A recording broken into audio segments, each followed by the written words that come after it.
Bonjour les amis et bienvenue. Alors aujourd'hui le sujet de cette vidéo ce sera le Renault Koleos qui est derrière moi, première génération, 2 litres DCI, 4 roues motrices. Alors pourquoi on fait cette vidéo?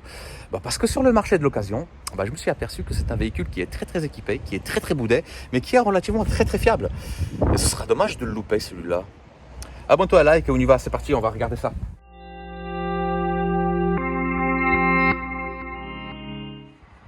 Pare-choc bizarroïde. Grosse baguette sur les portières.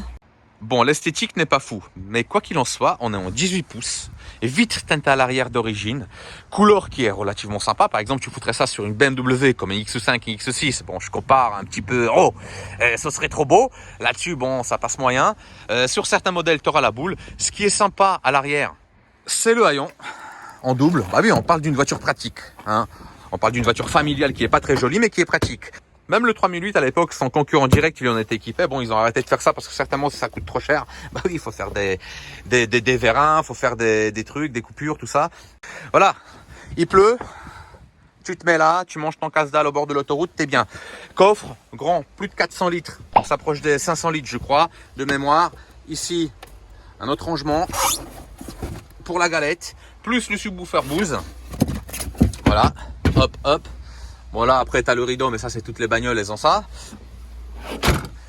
Côté pratique, pour une famille avec une poussette par exemple, super bien. Tu as aussi les barres de toit qui te mettent libre.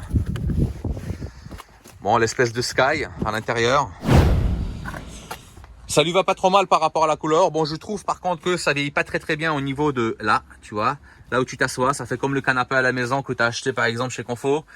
C'est pas terrible, tu vois, ça craque. Alors après, je sais pas de l'utilisation de cette personne-là, comment ça s'est passé réellement, comment il a fait avec le temps. En tout cas, c'est craquelé, voilà. Place arrière, tablette pour les enfants, tu vois, qui est là, un petit rangement ici. Ce qui est dommage, c'est que c'est pas dur au niveau du bas. Donc si tu as un adulte ou un pré-ado, il va te cogner les jambes contre ton truc. Mais bon, voilà, ça c'est la conception, hein, c'est comme ça. Ici tu as un rangement avec du scratch qui est très dur à ouvrir. Ça ne sert à rien, mais il y a un rangement. Ici tu peux mettre des bouteilles. Là, donc la 5e place, avec un porte-gobelet plus un petit rangement derrière. Le siège, je l'ai reculé à fond pour que tu vois la place que j'ai derrière. 1m73, voilà, ça donne ça. Je touche pile poil. Et si je me mets de ce côté-là, avec le siège réglé pour ma position, voilà. On est comme ça. Donc c'est quand même une voiture spacieuse, hein. On est dans un espace intérieur d'un Scénic 3, Scénic 2 de l'époque, tu vois. On est quand même bien, hein. C'est pas dégueulasse. Franchement, c'est pas dégueulasse. On commence de ce côté-là. Donc les sièges électriques chauffants, cadre vitre électrique. Ici, tu as quand même un bon petit rangement aussi. Quand on se met dans l'habitacle, attends, j'enlève le scotch, j'ai caché les plaques. Quand on se met dans l'habitacle, bonne position, réellement on est bien. Il y a la coudoir centrale, encore des porte-bouteilles ou des porte-gobelets comme tu veux. Un petit rangement là, ça m'a fait marrer par contre, tu vois, avec une espèce de petit panier là, comme ça, là, je sais pas. Tu prends ça et puis tu t'en vas, hop. Prise 12, plus une petite lumière là-bas. Voilà, frein automatique, là tout le réglage pour le GPS, oui, tu as le GPS là-dedans. Contrairement à un Duster de la même période que théoriquement tu n'en auras pas. La console, donc la console du milieu central, elle est relativement, à mon goût, jolie par rapport à l'extérieur. Je trouve ça limite joli, je comprends tout ce qui se passe. Climatisation Bison avec tous les gros boutons qui sont là, lecteur CD.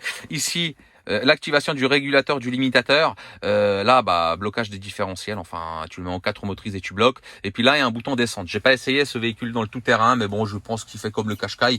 Voilà, il est correct. C'est pas un gros baroudeur, mais c'est correct. Si tu as une grosse remorque derrière et puis une caravane par exemple, tu t'es foutu dans un champ ou dans un chemin tout humide, théoriquement en 4 motrices tu sors. Bon, le démarrage par contre c'est vrai que je le cherche ici, mais c'est là. Quand tu démarres le véhicule, le tableau de bord ça donne ça.